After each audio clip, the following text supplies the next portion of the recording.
Jerusalem వెళ్లే క్రైస్తవులకి మొట్టమొదటిసారిగా ఆర్థిక సహాయం ప్రవేశపెట్టిన పార్టీ తెలుగుదేశం పార్టీ.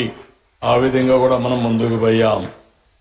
ఇంకొక పక్క క్రైస్తవ విద్యార్థుల సంక్షేమం కోసం ప్రీ మెట్రిక్ స్కాలర్షిప్లు కానీ, పోస్ట్ మెట్రిక్ స్కాలర్షిప్లు కానీ, ట్యూషన్ ఫీజు అంతా కూడా రీఎంబర్స్మెంట్ చేయడం కానీ ఇవన్నీ చేశాం.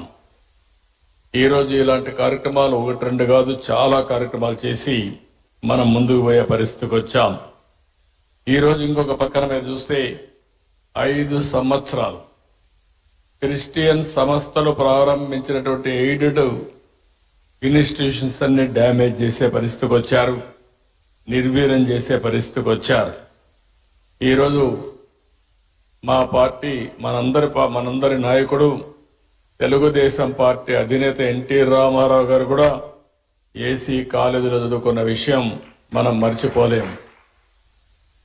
ఆయన విజయవాడలో ఉండి గుంటూరుకు చదువుకున్నాడంటే అలాంటి స్టాండర్డ్స్ అన్ని కూడా ఆ రోజుట్లోనే ఇవ్వగలిగారు.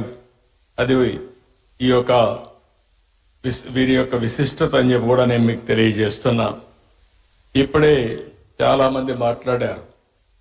గడచిన 5 సంవత్సరాలుగా రాష్ట్రంలో మనం చూస్తే ఇది సందర్భం కాకపోయినా చెడును ఒకసారి ఆలోచించుకుని మళ్లీ చెడును జరగకుండా అందరికీ న్యాయం చేసే విధంగా ఈ ఎన్డీఏ ప్రభుత్వం, తెలుగుదేశం ప్రభుత్వం ముందుకు పోతామని మీ అందరికీ హామీ ఇస్తున్నా.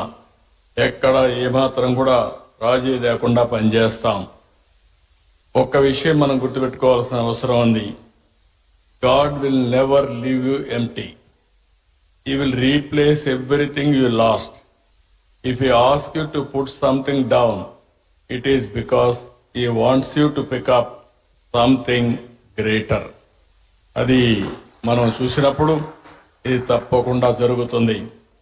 పేదల పట్ల, ధర్మాన్ని నమ్మిన వారి పట్ల దేవుడు ఎల్లప్పుడూ అండగా ఉంటాడు. మా ప్రభుత్వం ఒకటే చెప్తున్నాం, క్రిస్టియన్స్ కి పూర్తిగా అండగా ఉంటామని మనస్ఫూర్తిగా మీ అందరికీ భరోసా ఇస్తున్నాను. ఇప్పటికే సంక్షేమ కార్యక్రమాల్లో ఏ విధంగా చేయాలనో ఇంత మునిపే పెద్దలందరూ మాట్లాడారు. ఆర్థిక సమస్యలు ఉన్నాయి, లెగసీ ప్రాబ్లమ్స్ వెంటాడుతున్నాయి. నేను 4వసారి ముఖ్యమంత్రి. 3 సార్లు నాకు ఎప్పుడు ఇంత కష్టం అనిపించలేదు.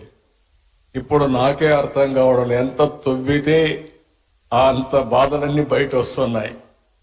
ఒక పక్క మనసు ఉంది, దూసుకుపోవాలనే మనస్తత్వం ఉంది.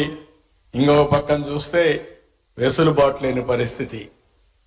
ఓసారి చిన్న చిన్న కష్టాలు వచ్చినప్పుడు 4-5 సార్లు కూర్చుంటే సమస్యకు పరిష్కారం దొరుకుతుందేమో కానీ ఈ 6 నెలల నుంచి నేను రాత్రింబగళ్ళు ఆలోచిస్తున్నా, పట్టుదలగా పరిశోధిస్తున్నా. అయినా కూడా ఇప్పటికి కూడా నాకు ఒక దారి దొరకలేదంటే ఎంత డ్యామేజ్ జరిగిందో మీరు అందరూ గుర్తుపెట్టుకోవాల్సిన అవసరం ఉంది. అయితే కానీ నాకు ఒక బాధ్యత మీరందరూ ఇచ్చారు. ఆ బాధ్యతతో తప్పకుండా ఎట్టి పరిస్థితిలో మళ్లీ పూర్వ వైభవం తీసుకొచ్చే వరకు వదిలిపెట్టనని చెప్పి కూడా మీ అందరికీ హామీ ఇస్తున్నా. అందరికీ న్యాయం చేసేది నా విధానం. నన్ను చూశారు. ఏ ఒక్కరికి కూడా నేను ముఖ్యమంత్రిగా ఉన్నప్పుడు కానీ, తెలుగుదేశం పార్టీ అధికారులు ఉన్నప్పుడు జరగలేదు.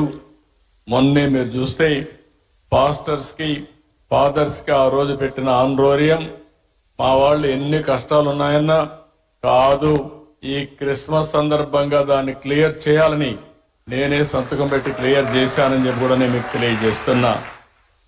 అదే మరిగా క్రిస్టియన్ మిషనరీస్ కోసం ప్రాపర్టీస్ డెవలప్మెంట్ బోర్డు ఏర్పాటు చేయాలి అని కూడా కొన్ని వచ్చాయి. చర్చల నిర్మాణానికి, అదే మరి రీకన్స్ట్రక్షన్ కి ఆర్థిక సహాయం, ఇలాంటివన్నీ కూడా చాలా ఇష్యూస్ ఉన్నాయి. ఈ రోజు నేను ఎప్పుడు కూడా పేదల పక్షపాతిగా ఉంటానని మరొక్కసారి మీ అందరికీ హామీ ఇస్తున్నా.